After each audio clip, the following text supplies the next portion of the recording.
Most of the activity of that department was to compile huge volume of information on individuals who were instrumental in creating public opinion. Publishers, editors, journalists, actors, educationalists, professors of political science, members of parliament, representatives of business circles. Most of these people were divided roughly in two groups. Those who would toe the Soviet foreign policy, they would be promoted to the positions of power through media and public opinion manipulation. Those who refused the Soviet influence in their own country would be character assassinated or executed physically come revolution. Same way as in the small town of Hue in South Vietnam, several thousands of Vietnamese were executed in one night when the city was captured by Viet Cong for only 2 days.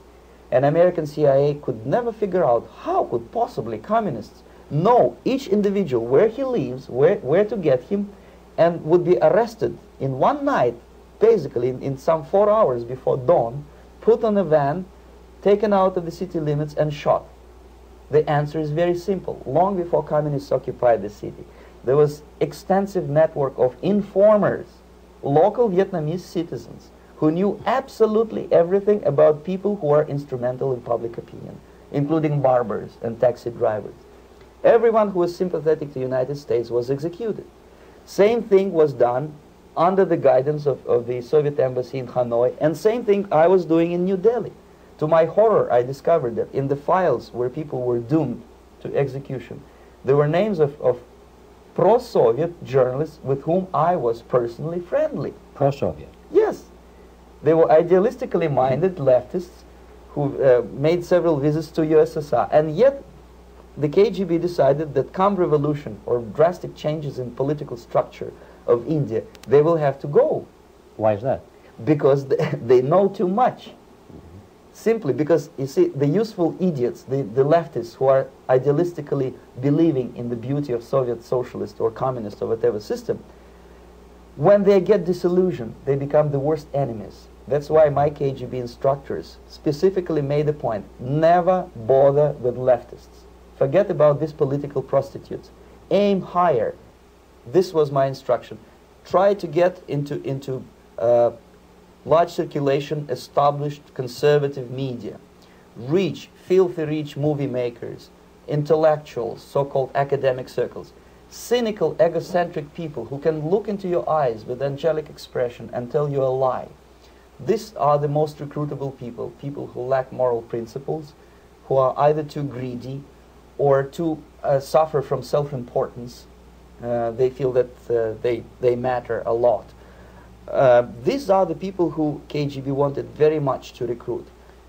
But to eliminate the others, to execute the others, don't they serve some purpose? Wouldn't they be the ones they rely on? They serve purpose only at the stage of destabilization of a nation. For example, your leftists in United States, all these professors and all these beautiful civil rights defenders, they are instrumental in the process of the subversion only to destabilize the nation. When their job is completed, they are not needed anymore. They know too much. Some of them, when they get disillusioned, when they see that Marxist-Leninists come to power, obviously they get offended. They think that they will come to power. That will never happen, of course. They will be lined up against the wall and shot. But they may turn into the most bitter enemies of Marxist-Leninists when they come to power. And that's what happened in Nicaragua. You remember most of these former Marxist-Leninists were either put to prison or one of them split, and now he's working against Sandinistas. It happened in Grenada when Maurice Bishop was already a Marxist.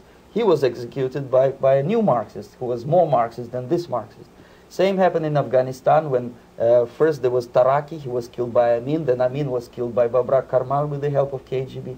Same happened in Bangladesh when Mujibur Rahman, very pro-Soviet leftist, was assassinated by his own Marxist-Leninist military comrades. It's the same pattern everywhere.